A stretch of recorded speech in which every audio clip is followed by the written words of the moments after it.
प्रज्ञान YouTube channel में जुड़े हुए सभी सत्संगी जनों एवं प्रबुद्ध श्रोताओं का स्वागत है। सभी का अभिनंदन है और सभी को मेरा प्रेम पूर्वक जय श्री। न्याय दर्शन के पिछले आख्यान में तर्क के महत्व को बताने का प्रयत्न किया गया कि तर्क ही जो है इस युग में ऋषि है, कि जो वैदिक ऋषि थे उनके न रहने पर जो है मनुष्य जो है देवजनों दिव्य स्वभाव वाले मनुष्यों के पास पहुंचे और उन्होंने पूछा हमारा जो है कौन ऋषि होगा, किसके द्वारा हमको ज्ञान प्राप्त होगा। तो देवों ने उनको कहा कि तर्क ऋषि होगा, तर्क के द्वारा ज्ञान होगा। और तर्क के बारे में काफी कुछ बताया गया और इसके बाद में जो न्याय दर्शन के जो 16 जो है पदार्थ हैं इनके द्वारा तत्व ज्ञान होता है, उनको भी प्रथम सूत्र के द्वारा गिनाया गया। और पिछले आख्यान में महर्षि गौतम के संबंध में, उनके जीवन परिचय के संबंध में ज्यादा कुछ नहीं बताया गया, तो आज के आख्यान में उनका जीवन परिचय देते हुए और फिर आगे के सूत्रों पर चर्चा करेंगे।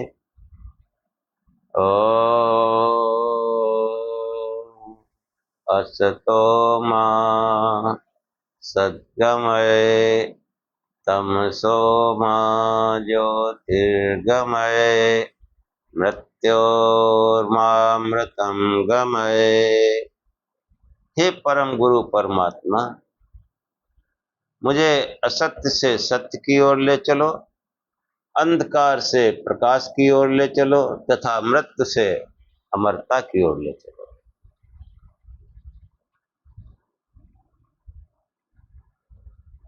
गौतम मुनि जो न्याय के प्रणेता कहे गए, इनका जो निश्चित समय या काल अज्ञात है। कुछ लेखों के आधार पर इनके जो है नाम और इनके समय का पता चलता है। कहते हैं कि एक राजा विदेह माधव हुए, वो उनका राज्य सारस्वत प्रदेश में था। पहले एक सारस्वत प्रदेश हुआ करता था, सरस्वती नदी थी और वो जो है उसके आसपास का क्षेत्र सारस्वत प्रदेश कहा जाता था। कुछ प्राकृतिक कारणों से, उथल पुथल से उस नदी के जो स्रोत थे वो बंद हो गए और वो नदी जो है उसका जो है फिर नाम समाप्त हो गया। अभी भी उसके कुछ अवशेष मिलते हैं और ये क्षेत्र जो है, जो आजकल अंबाला है, इसके दक्षिण पश्चिम का क्षेत्र जो है वो सारस्वत प्रदेश कहा जाता था। वो राजा जो थे उनके मंत्री का नाम राहुगण गौतम था।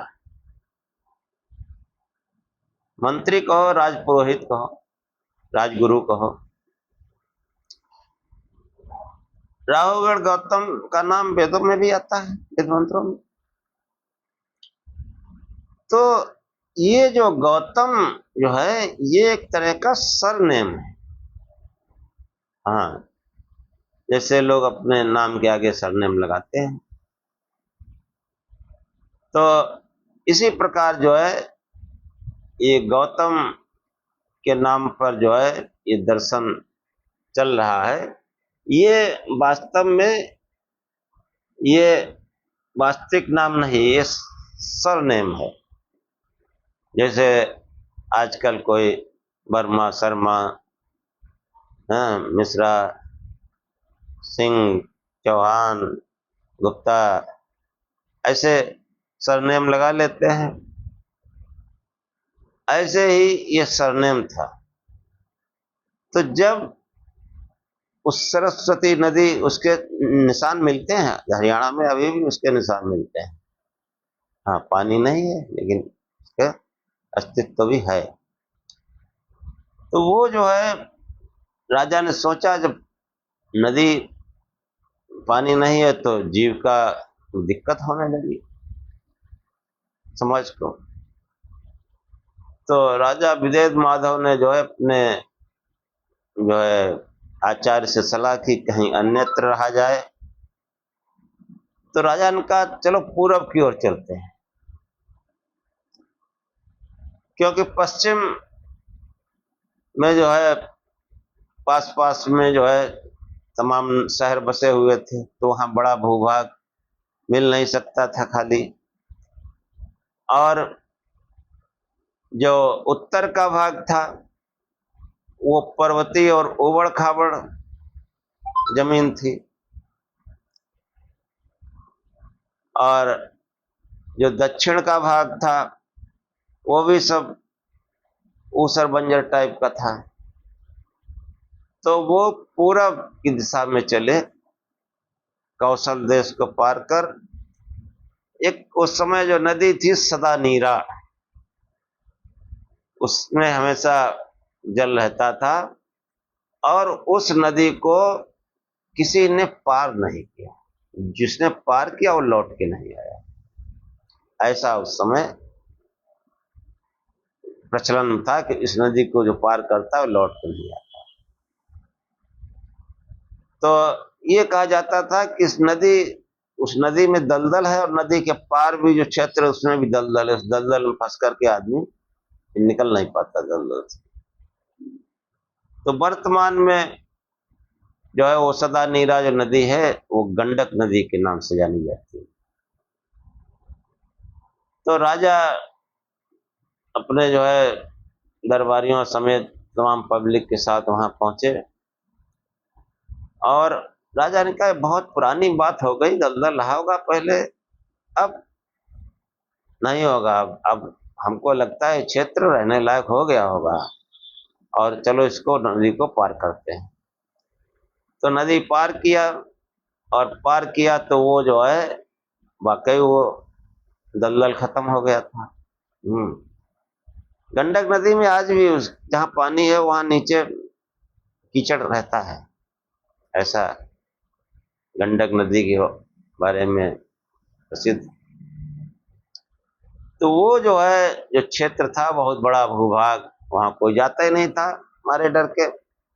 तो उस पर उसने जो है राजा विदेह माधव ने अपने राज्य की स्थापना की, और उसी के नाम से वो राज्य विदेह पड़ा। बाद में जो है उच्चारण के सहजता से जो है उस विदेह राज्य का नाम विदेह राज्य पड़ा, विदेह, जिसमें आगे चलकर जो है राजा जनक वगैरह हुए विदेह राज्य। तो वो जो है वो जो राहुगढ़ गौतम थे उनकी वंश परंपरा में एक मेघातिथि जो है नाम आता है। और मेघातिथि जो है ये सब जितने भी उनके आगे वंश परंपरा में जो भी होते थे, वो अपने नाम के आगे अपना जो है गौतम यानी गोत्र नाम था। ये गौतम जो है गोत्र नाम था। और जो भाष्यकार आचार्य उदयवीर शास्त्री प्रकांड विद्वान, तो वो इस साहित्य खोज कर, इतिहास खोज कर लाए।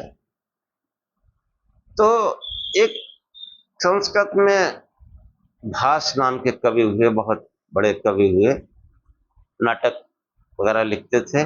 और वो नाटक बहुत ही तथ्य पर आधारित, हाँ, वो जो नाटक जिस समय का था ऐतिहासिक नाटक लिखते थे। वो कोई काल्पनिक चीजें ज्यादा उल्लेख नहीं करते थे, तथ्य युक्त बात करते थे। तो उनके प्रतिमा नाटक में जो है राम के दरबार में रावण जो है वो परिव्राजक के रूप में प्रवेश करता है। युद्ध वगैरह अब ये सब जो कुछ हुआ बाद में हुआ, पहले वो परिव्राजक के वेश में जो अयोध्या का राज्य था उसमें प्रवेश करता है। और वो अपने सभी, हाँ, वेदों के बारे में और भी जो उसको शास्त्र मालूम थे उन सब के बारे में वो बताता है। और उसी में जो है वो न्याय शास्त्र को भी बताता है कि जो है वो जो न्याय शास्त्र की जिसकी रचना करता है, तो वो कहता है मेघातिथि रचित न्याय शास्त्र का उल्लेख है, हाँ, कि सांगोपांग वेदाध्ययन तथा मेधातिथि के न्याय शास्त्र का नाम, हाँ, बृहस्पति अर्थशास्त्र, माहेश्वर योग शास्त्र, इन सब का उल्लेख करता है। इससे प्रतीत होता है कि भास ने काल तक परंपरा आदि किन्हीं आधारों पर ये जानकारी उनको रही। इसलिए गौतम गोत्री न्याय शास्त्र के रचयिता का सांस्कारिक नाम मेघातिथि है। इस गौतम गोत्र में एक और व्यक्ति, हाँ, और भी तमाम लोग हुए, हाँ, इनका नाम जैसे शांतानंद नाम आता है, उन्हीं की माता अहिल्या का उद्धार बाद में राम ने किया। तो ये जो है इससे प्रतीत होता है कि न्याय शास्त्र की रचना राम के भी पूर्व में हुई। और विदेह राज्य से भी ये पता चलता है। विदेह राज्य जो है वो राजा विदेह माधव के वंश में आगे चलकर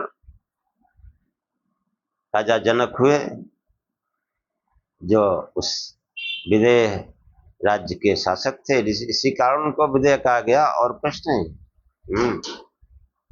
विदेह राज्य के राजा थे। तो वो जो है ये मतलब जो है जो न्याय शास्त्र के रचयिता, उनके बारे में कुछ जानकारी दी गई।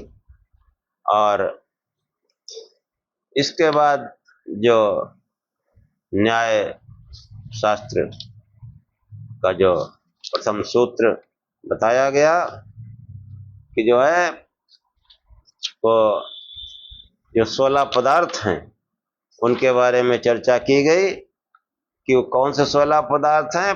प्रमाण, प्रमेय, संशय, प्रयोजन, दृष्टांत, सिद्धांत, अवयव, तर्क, निर्णय, वाद, जल्प, वितंडा, हेत्वाभास, छल, जाति, निग्रह, स्थानानाम, तत्ज्ञान, निःश्रेयस, समाधिगम। इन 16 पदार्थों से जो है तत्व ज्ञान होता है, और उस तत्व ज्ञान के द्वारा निःश्रेय से श्रेयस यानी मोक्ष की प्राप्ति होती है। हाँ, बहुत से लोग न्याय शास्त्र को मतलब नास्तिक शास्त्र कहते हैं, लेकिन नहीं, यहाँ जो है निःश्रेय शब्द का प्रयोग हुआ है। क्योंकि ये जो 16 पदार्थ हैं उनमें कहीं जो है ईश्वर चर्चा नहीं, लेकिन इन 16 पदार्थों से हम उस तत्व ज्ञान के वास्तविक स्वरूप को जान पाते हैं, चाहे सांसारिक क्षेत्र में हो चाहे आध्यात्मिक क्षेत्र में हो। ये जो है 16 पदार्थ न्याय करने में पूर्णतया सक्षम है, आध्यात्मिक क्षेत्र में भी और सांसारिक क्षेत्र में भी। जो मुकदमाबाजी कोर्ट कचहरी होती है उसमें भी वो भी न्याय है वहां, और न्याय के लिए वो तर्क बहस बहुत जरूरी है।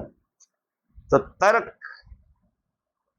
जो है वो इस युग में ऋषि है। हाँ, बुद्धि लगाओ और तर्क करो, और तर्क चाहे जो कोई तर्क नहीं कर सकता, तर्क वो करे जिसने वेदों का शास्त्रों का अध्ययन किया हो, और न किया हो तो कम से कम पढ़ा लिखा हो, कायदे का आदमी कायदे से पढ़ा लिखा हो, वह तर्क करने योग्य है, सभी नहीं। फिर तो उल्टे सीधे लोग करेंगे, समय बर्बाद करेंगे। तो ये जो है जो 16 पदार्थ बताए गए, तो ये प्रमाण आदि के तत्व ज्ञान से जो मोक्ष प्राप्ति का उल्लेख किया गया, तो शिष्य जिज्ञासा करता है क्या तत्व ज्ञान के अनंतर तत्काल मोक्ष हो जाता है अथवा उसका कोई अन्य प्रकार है। हाँ, कि तत्व ज्ञान हुआ तुरंत मोक्ष। हाँ, तो महर्षि गौतम कहते हैं कि दुख जन्म प्रवृत्ति दोष मिथ्या ज्ञानानाम उत्तरोत्तर पाए तदनंतर आपायाद अपरोगा है, कि दुख जन्म प्रवृत्ति दोष और मिथ्या ज्ञान। हाँ, मिथ्या ज्ञान देखो यहां भी आया कि सांख्य में भी मिथ्या ज्ञान यानी अविद्या, योग में भी अविद्या, और बौद्ध दर्शन में भी जो है दुखों का कारण अविद्या को ही बताया गया। और यहाँ पर भी जो है जो मिथ्या ज्ञान है, जो विद्या है, उसका जो है उल्लेख हुआ है। कि जो है दुख जन्म प्रवृत्ति दोष और मिथ्या ज्ञान के उत्तर के यानी अगले के नष्ट हो जाने से जो है उसके अनंतर के अव्यवहित पूर्व के नाश हो जाने से मोक्ष होता है। कि अविद्या यानी मिथ्या ज्ञान के नष्ट होने से जो दोष हैं वो भी नष्ट हो जाते हैं, और दोष नष्ट होने से जो प्रवृत्ति है वो उसका नाश हो जाता है। प्रवृत्ति के नाश होने से, प्रवृत्ति मतलब संस्कार, कर्मों में प्रवृत्ति, उससे जो है निष्काम कर्म होगा तो फिर जो है वो जन्म से छूट जाएगा, जन्म मृत्यु से, और जन्म मृत्यु से छूट जाएगा, दुखों से भी छूट जाएगा। ये बात जो है यहाँ बताने का प्रयास किया गया है। हाँ, कि जो है दुख जन्म प्रवृत्ति दोष मिथ्या ज्ञान, ये 5 पदार्थ कहे गए हैं। इनमें उत्तर अर्थात अगला पदार्थ अपने से पहले का कारण है। हाँ, कि जो है जो मिथ्या ज्ञान है उसकी वजह से दोष उत्पन्न होते हैं, और दोष की वजह से फिर प्रवृत्ति मार्ग का पथिक हो जाता है, और प्रवृत्ति से फिर जन्म मृत्यु में पड़ा रहता है, और जन्म है तो दुख भी। वो मिथ्या ज्ञान नष्ट हो तो फिर मिथ्या ज्ञान से फिर क्या होगा कि दोष नष्ट हो जाएंगे, दोषों से फिर प्रवृत्ति नहीं रहेगी, दोषों के नष्ट होने से। अब प्रवृत्ति नहीं रहेगी तो फिर प्रवृत्ति नहीं रहने मतलब निष्काम कर्म, उससे फिर जन्म नहीं रहता, जन्म मृत्यु से छूट जाता है, और जन्म मृत्यु से छूटने पर दुखों से भी छूट जाता है, सभी प्रकार के दुखों से छूट जाता है। कि जो है मोक्ष का स्वरूप सूत्रकार ने जो बताया कि सब प्रकार के दुखों से अत्यंत छूट जाना। आगे जो है, आगे भी इसका जो है वर्णन आया है, वो प्रसंग आने पर उसको बताएंगे। आगे 22वें सूत्र में आया है। तो ये दुखों की जो गहरी जड़, उसमें मिथ्या ज्ञान बैठा, और मिथ्या ज्ञान जब तक जो है उसको नहीं उखाड़ कर फेंक दिया जाता, तब तक दुख से छुटकारा नहीं प्राप्त हो सकता है। ये मिथ्या ज्ञान आत्मा और उससे संबंध प्रमेयों में विविध प्रकार का होता है। आत्मा आज के विषय में मिथ्या ज्ञान का स्वरूप क्या है? हाँ, पहले भी बता चुके, फिर बताने का प्रयत्न करते हैं कि आत्मा के स्वतंत्र चेतन अस्तित्व को स्वीकार न करना, शरीर आदि जड़ अनात्मा पदार्थ को आत्मा समझना, इसी प्रकार दुख में सुख, सुख में दुख, अनित्य में नित्य, नित्य में अनित्य की भावना मिथ्या ज्ञान।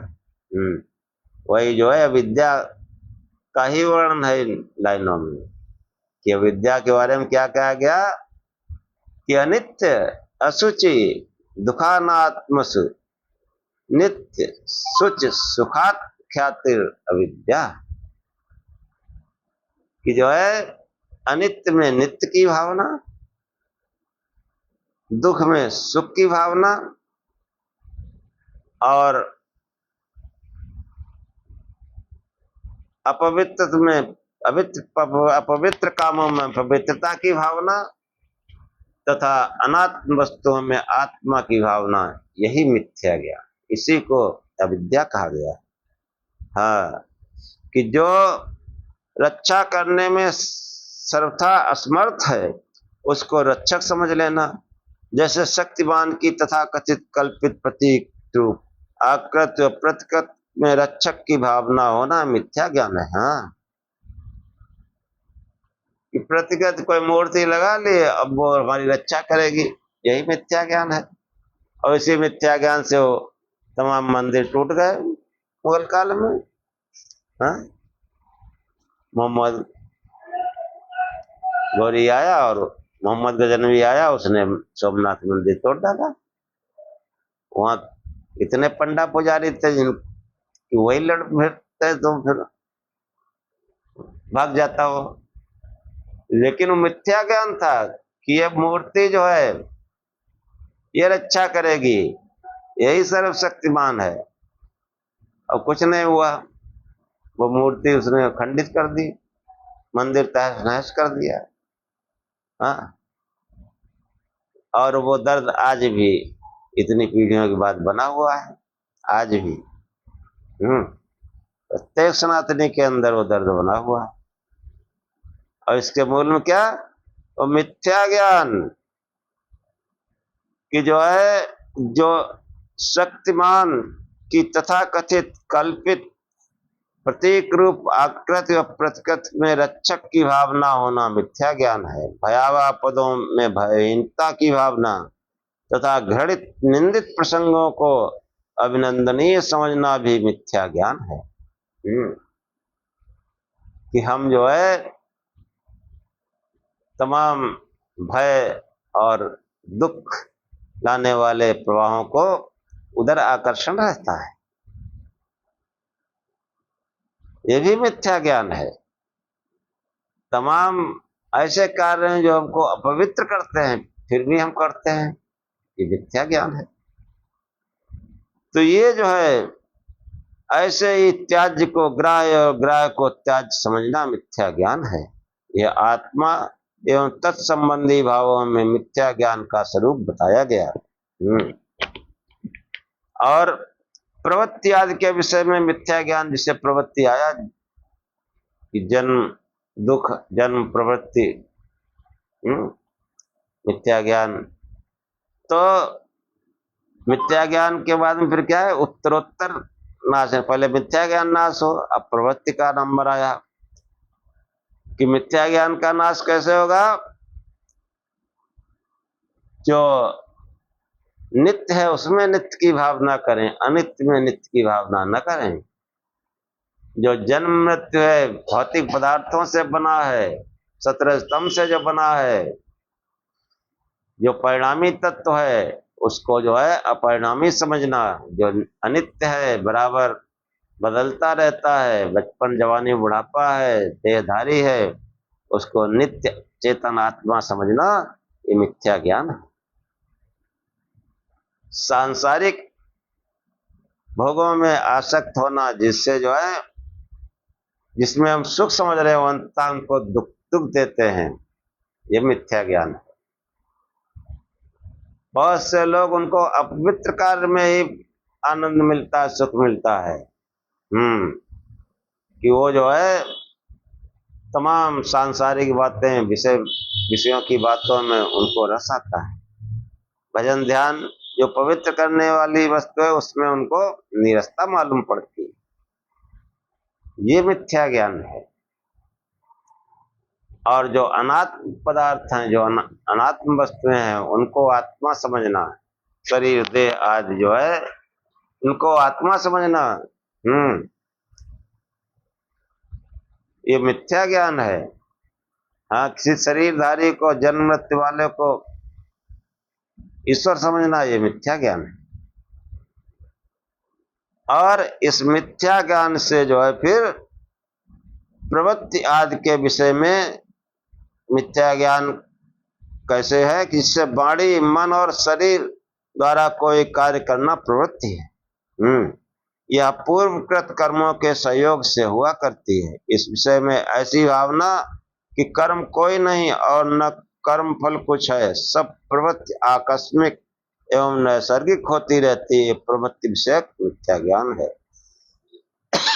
कि वो अपने आप कुछ नहीं होता। दोष विषयक, हाँ, मिथ्या ज्ञान है कि आत्मा इस संसार में अपने दोष आदि कारणों से नहीं आता, न सांसारिक दोष निमित्तिक है। ये अनादिकाल से ऐसा ही चला आ रहा है कि गुण दोष, शुभ अशुभ कर्म का इसमें कोई रोल नहीं है। ये संसार ऐसे ही चला आ रहा है। तो इस प्रकार का जो है ज्ञान, ये जो है दोष विषय मिथ्या ज्ञान। चालू जीवन समाप्त हो जाने पर फिर आत्मा का अन्य किसी देह से संबंध नहीं होता। न कोई ऐसा चेतन स्वतंत्र आत्मा है जिसका देह से वियोग होना, मरण और संबंध होना जन्म बताया जाता है। यह प्रत्यभाव अथवा जन्म विषयक जो है मिथ्या ज्ञान है। ऐसा जन्म और मरण बिना कारण के होता रहता है। यहाँ ये सकारण जन्म मरण के विषय में अकारणता का ज्ञान मिथ्या ज्ञान है। यहाँ क्यों जन्म मृत्यु वो सब वैसे ही होता रहता है, इसके कोई कारण नहीं है। इस प्रकार का ज्ञान जो है वो जन्म के संबंध में मिथ्या ज्ञान है। प्रत्यभाव का आदि तो है, पर इस क्रम का फिर कभी अंत नहीं होता। ऐसे ज्ञान में मोक्ष का अभाव प्रतिपादित हो जाना मिथ्या ज्ञान है। यदि प्रत्यभाव को नैमित्तिक मान लिया जाए तो भी कर्मों को इसका निमित्त नहीं माना जा सकता, क्यों कार्य करने वाले तथाकथित चेतन नित्य आत्मा का अस्तित्व संभव नहीं। यह जन्म मरण, रजवीर आदि दैहिक चातुर्वैषम्य के कारण होते रहते हैं। देह, इंद्रिय, बुद्धि, वेदना, इनके अनंतर अनुक्रम का उच्छेद हो जाना मरण है और क्रम का निर्वाध चलते रहना जन्म है। इस विचार में नित्य आत्मा का स्वीकार न किया जाना मिथ्या ज्ञान है। हाँ, तो आत्मा के बगैर तो सब कुछ हो ही नहीं सकता। अपवर्ग विषय भी मिथ्या ज्ञान है। मुक्ति मोक्ष कुछ नहीं होता। यह अत्यंत असह्य और भयावह है। इसमें सब प्रकार की प्रगतियों की समाप्ति हो जाती है। प्रत्येक अभिलषित सांस्कारिक वस्तुओं से वियोग हो जाता है। अनेक कल्याण पूर्वक स्थितियां नष्ट हो जाती हैं। हाँ, ऐसा कौन बुद्धिमान करेगा जो सब सुखों के उच्छेद रूप इस निष्क्रिय वर्ग को चाहेगा। ऐसा ज्ञान होता है लोगों के अंदर। तो ऐसे मिथ्या ज्ञान से अनुकूल परिस्थितियों में राग और प्रतिकूल परिस्थितियों में द्वेष भड़क उठता है। इस राग द्वेष के प्रभाव एवं प्राबल्य से व्यक्ति मिथ्या भाषण, दूसरे के प्रति दाह, दंभ, छल, कपट, लोभ आदि अनेक दोषों में फंस जाता है। इन प्रबल दोषों से प्रेरित होकर अपने शरीर, वाणी, मन के द्वारा संपन्न होने वाले पाप, पुण्य अथवा शुभ अशुभ प्रवृत्तियों की ओर धकेल दिया जाता है।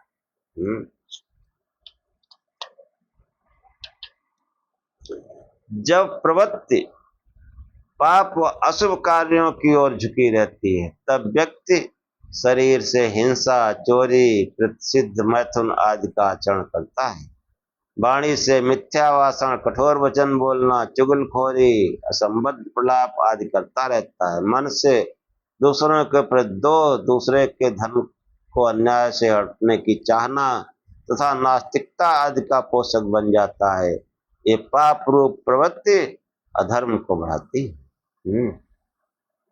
ये जो है अधर्म, जब प्रवृत्ति का झुकाव पुण्य की ओर होता है, तब प्रवृत्ति हुआ व्यक्ति शरीर से दान, दूसरों की रक्षा, सेवा, परिचर्या आदि किया करता है। वाणी से सत्य भाषण, पर कल्याण के प्रवचन, मधुर वार्तालाप एवं वेदादि सत्य सर्वहितकारी शास्त्रों का स्वाध्याय आदि करने में तत्पर रहता है। पाप पुण्य का ये प्रभाव होता है। मन में सब प्राणियों के प्रत्यभाव, अस्पृहा और अभिवंदनीय में श्रद्धा भाव रखने लगता है। यह सुप्रवृत्ति है जो धर्म का विस्तार करती है। ये उभय प्रकार की प्रवृत्ति अच्छे बुरे जन्म का कारण, जिसकी जैसी प्रवृत्ति होती है वैसा इसको जन्म मिलता है, अच्छा या बुरा। हाँ, देह, इंद्रिय, मन, प्राण आदि का संहत रूप से विशिष्ट आकृतियों में प्रादुर्भाव होना जन्म है, अर्थात आत्मा का देह आदि के साथ संबंध हो जाना। आत्मा को दुख आदि का अनुभव देह आदि संबंध में ही संभव है। देह नहीं तो दुख का अनुभव क्या होगा।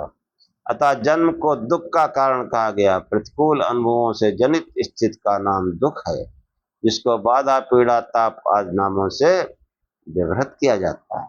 मिथ्या ज्ञान से लगाकर दुख पर्यंत परिस्थितियों के निरंतर चलते रहने का नाम संसार है। यही तो संसार है।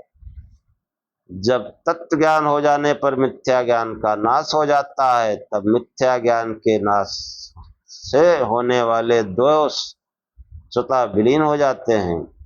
जब कारण मिथ्या ज्ञान न रहा तो कार्य कैसे रह जाएगा। दोष के न रहने से प्रवृत्ति का अभाव हो जाता है। प्रवृत्ति के अभाव से पुनः जन्म का अवसर नहीं रहता। जन्म न होने पर दुख रहने का प्रश्न नहीं उठता। दुख की इस अत्यंत निवृत्ति का नाम अपवर्ग्या निःश्रेयस है, जिसको प्रथम सूत्र में बताया गया। तो ये जो है, हाँ, सभी शास्त्र दुख से दूर करने का उपाय है। और हमारे अंदर जो मिथ्या ज्ञान है वो उधर हमको जाने नहीं देता, इसलिए पूजा पाठ भजन भाव भी करते रहते हैं और दुखों से भी घिरे रहते हैं। इसका मतलब वो मिथ्या ज्ञान नहीं हटा। न्याय शास्त्र जो है उस मिथ्या ज्ञान को हटाने की ही व्यवस्था करता है। ये समस्त पदार्थ जो 16 बताए गए, ये मिथ्या ज्ञान को हटाने के लिए ही। इसमें एक एक पदार्थ जो है उस मिथ्या ज्ञान को हटाने में जो है सहयोग करता है। इसके मनन चिंतन से वो मिथ्या ज्ञान हट जाता है, और मिथ्या ज्ञान हटने से वो जो है प्रवृत्ति, दुख और जन्म, इन सब का नाश हो जाता है। मिथ्या ज्ञान कहो, अविद्या कहो, एक ही बात है। और उस अविद्या का योग सांख्य में भी वर्णन आया, योग में भी वर्णन आया, बौद्ध दर्शन में भी उस अविद्या को ही मूल कारण कहा गया, और न्याय शास्त्र में भी वो मिथ्या ज्ञान को ही दुखों का मूल कारण कहा गया। और दुखों का नाश बिना तत्व ज्ञान के नहीं हो सकता। दुखों का नाश तत्व ज्ञान के हो जाने पर वही मोक्ष और निःश्रेयस कहा जाता है। हाँ, इसलिए जो है सब छोड़कर एकमात्र चेतन तत्व परमात्मा भगवान शिव का ही भजन करें। हाँ, उन्हीं की साकार गुण स्वरूप रूपक की उपासना करें और प्रकाश स्वरूप से ध्यान करें। इससे ही दुखों का नाश होगा और प्रत्येक न्याय शास्त्र के पदार्थों से ये बात सिद्ध होगी, ये फार्मूला निकल के आएगा। और वही ये जो है 16 पदार्थ वो जो है निश्चयात्मिका बुद्धि बना देते हैं। ज्ञान में निश्चय की वृत्ति आ जाती है, वरना अनिश्चय और भ्रम में रहता हुआ ये मनुष्य पूजा पाठ भी करता रहता है, दुख भी झेलता रहता है। इसलिए दुखों की अत्यंत निवृत्ति के लिए इस तर्क द्वारा पहले हम उस चेतन और अचेतन को समझें कि हमारी पूजा उपासना कैसे जा रही है। और एक न्याय शास्त्र पूरा तर्क शास्त्र ही है। इसके प्रत्येक आख्यान को भली प्रकार से सुनेंगे तो फिर तत्व ज्ञान की दिशा में अवश्य प्रवृत्त हो जाएंगे। और इसी के साथ आज का आख्यान समाप्त करते हैं। ओम सहनाववतु सहनौ भुनक्तु सह वीर्यं करवावहै तेजस्विनावधीतमस्तु मा विद्विषावहै। ओम शांति शांति शांति। हे परमात्मा, हम दोनों श्रोता और वक्ता की साथ साथ रक्षा करें, साथ साथ पालना करें। हम दोनों साथ साथ बल को बढ़ावें, पराक्रम करें। हमारा पढ़ा पढ़ाया एक साथ तेजस्विता को प्राप्त करें, हम आपस में द्वेष न करें। हे परमात्मा, हम दोनों को त्रिविध शांति प्राप्त हो, दैहिक दैविक भौतिक किसी प्रकार के दुख हमारे जीवन में न आए। ओम शांति शांति शांति। जय शिव।